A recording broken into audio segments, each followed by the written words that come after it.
Back to work na naman tayo ngayong Monday. Napakaganda ng umaga. Habang nagdadrive ako, nakita ko tong mini stop. Kaso walang Uncle John's yung mini stop sa Japan, pero meron silang halo-halo. Hindi nga lang ganun kasarap. Kaya pagkatapos ng umaga, dito na ako nag-lunch sa Family Mart.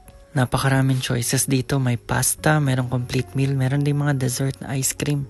Ang napili kong lunch ay yung keema curry, tapos merong sweet potato, yung kamoteng tinapay lang sa atin. Simpleng ground beef lang to, pero ang sarap talaga ng sarsa niya kasabay ng egg yolk. Naku, napakalinamnam. Kung gusto nyong gumawa nito, madali lang gawin to. I-search nyo lang sa YouTube kung paano gumawa ng keema curry. Dito na ako nag-dessert sa sasakyan, pero dahil sobrang init, dapat isagad yung aircon, kundi napakainit talaga sa loob. Pagbalik ko ng school, nag-trade na rin ako para hindi ko nagagawin sa bahay.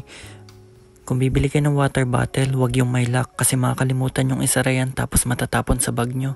Ngayon nag-iimpake na tayo pa uwi ng bahay. Kapag hindi ako occupied sa school, nalulumbay ako kasi gusto ko nalang makita si baby. At ngayon nakauwi na ako, nakita ko ng baby at misis ko. Napakasarap talaga sa pakiramdam. Yan pala yung dinner ko ngayon. Ang tawag dyan ay udon. At hindi ko talaga matiis. Habang kumakain ako, nakipaglaro na ako sa baby ko. Totoo pala talagang unexplainable yung saya kapag meron ka ng baby. Kasi nung binata pa ako, hindi ko ma-imagine yung sarili ko na mag-aalaga ng cute na baby. At kakaibat ng saya yung mga responsibilities, kaya banata na natin tong house chores.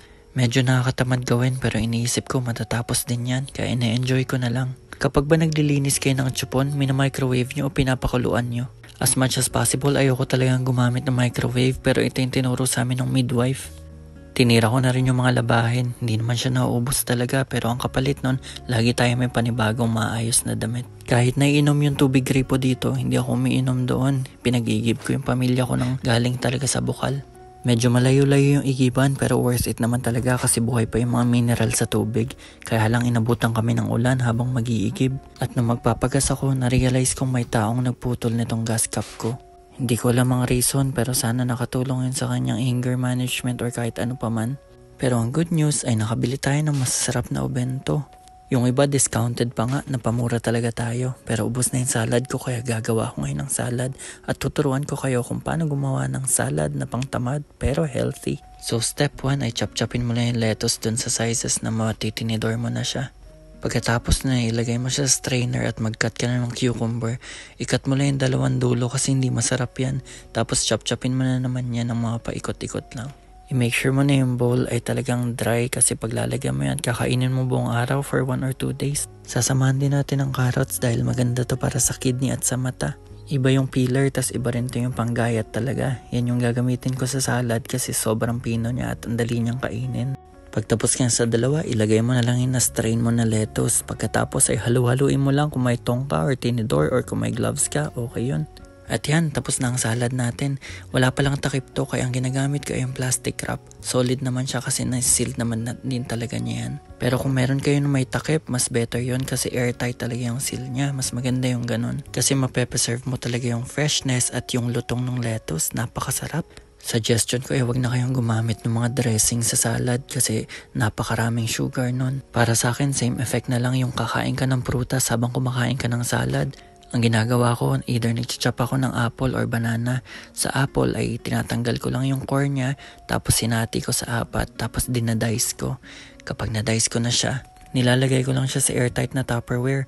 Kung magbabalat kayo ng apple, hindi pwedeng hindi airtight kasi dapat masil natin yung freshness niyan. Ngayon tapos yung mga gawaing bahay, may naiwan pa pala. Kaya ngayon ay magsasampay na tayo ng bulto-bulto. Pero okay lang, ina-enjoy ko na lang to. Kasi pagkatapos naman ito ay mag-workout din ako. Kaya okay lang, napawisan na ako. Medyo pagod pa ako mula dun sa kahapong workout. Pero itatry natin yung best natin para at least kahit papano ay may magawa tayo. Enjoy din naman mag-workout once na masimulan mo na, talagang pagaan na ng pagaan yan. Pagkatapos ko mag-workout, syempre flex muna ng taba. Yellow tea ang isnakin natin ngayon habang nag-aaral ng Japanese. Itong yellow tea isa to sa mga favorite ko kasi ang bango-bango niya.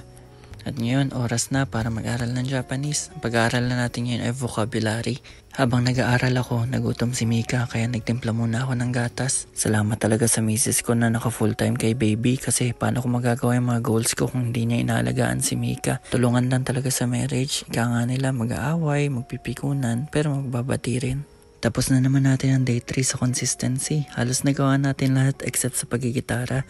Hindi ko na ito nabigyan ng time dahil kailangan ko na matulog. Pero okay lang kasi hobby ko lang naman yung gitara. Pero yung 4 ay personal development talaga. Yung first 4 talaga yung non-negotiable para sa akin. At eto pa nga yung baby ko, gising pa talaga siya. Nakikipuyat sa akin. Pinapatulog ko na siya pero gusto pa yata may paglaro.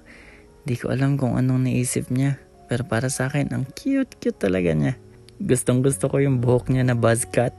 Natural lang yan. Para siyang si Heihachi sa Tekken. Kaya naman talaga lahat gagawin ko para sa cute na baby na to. Love you!